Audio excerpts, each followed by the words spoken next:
किसी ने बड़े कमाल की बात कही है कि वो खुशी खुशी नहीं होती जो हमें बाहरी तरीके से या किसी और वजह से मिलती है, लेकिन वो असली खुशी होती है जो हमें अपने अंदर से मिलती है। नमस्कार, मैं हूं आपका हमसफर सचिनकार बुलेट शंकर, आपके साथ लेकर के एक नई कहानी। एक बार एक गुरु और शिष्य कहीं घूमने को निकलते हैं। जब वो खेतों से होकर के गुजर रहे होते हैं तो शिष्य की नजर एक जोड़ी पुराने उतरे हुए जूते पर पड़ती है।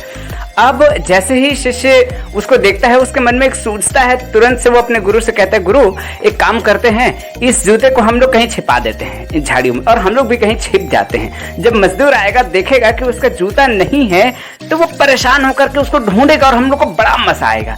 गुरु कहते हैं, नहीं नहीं, इसके उल्टा करते हैं, थोड़ा सा काम करते हैं कि इन जूतों में हम कुछ सिक्के रख देते हैं और उसके बाद हम छिप जाते हैं। जब वो मजदूर आएगा तो क्या उसका स्थिति होगा, क्या उसका मतलब रिएक्शन होगा, वो देखना। तो शिष्य ऐसा ही करता है। अब दोनों गुरु शिष्य वहां छिप के बैठे होते हैं। जब वो मजदूर आता है, अपने जूते में जब पैर डालता है तो उसको कुछ चिढ़ता है। बोलते ये क्या है? वो जैसे ही अपने जूते उठा करके देखते हैं, उसमें सिक्के होते हैं। बोलते वाओ, ये किसी ने गलती से रखा होगा।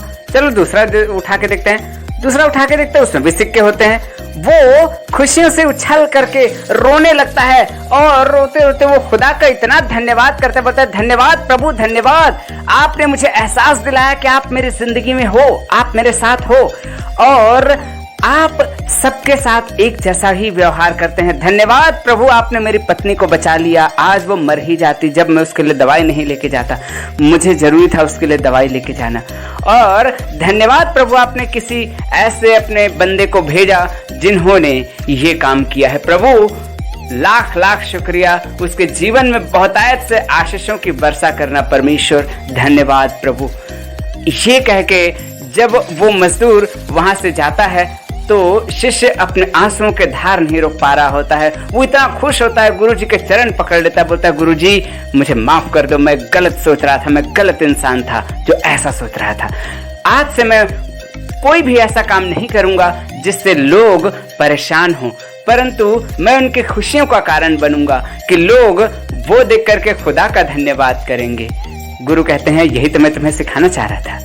साथियों, गुरु ने उस शिष्य ही को नहीं, हमको और आपको भी सिखाया कि जिंदगी में आप कोई भी ऐसा काम ना करें जिससे लोग परेशान होकर के श्राप देने का कारण हो, परंतु आप वो काम करें जिससे लोग आपके नाम से खुदा का धन्यवाद कर सकें। और यही बात में तो यीशु मसीह ने कहा कि जो कुछ तुम चाहते हो मनुष्य तुम्हारे साथ करें, तुम भी उनके साथ वैसा ही करो। इसी के साथ मुझे आने आपके हमसफर सचिनकार बुलेट शंकर को दीजिए इजाजत। मिलता हूं अगले कहानी में, तब तक अपना और अपनों का ख्याल रखें और एक दूसरे के साथ मिलकर कर दिखाओ कुछ ऐसा कि दुनिया करना चाहे आपके जैसा, क्योंकि जो आप में है वो किसी और में नहीं। इसलिए औरों को छोड़ खुद को चुनो और अपनी सुनो और अपने सुंदर से इस लाइफ को जियो दिल से।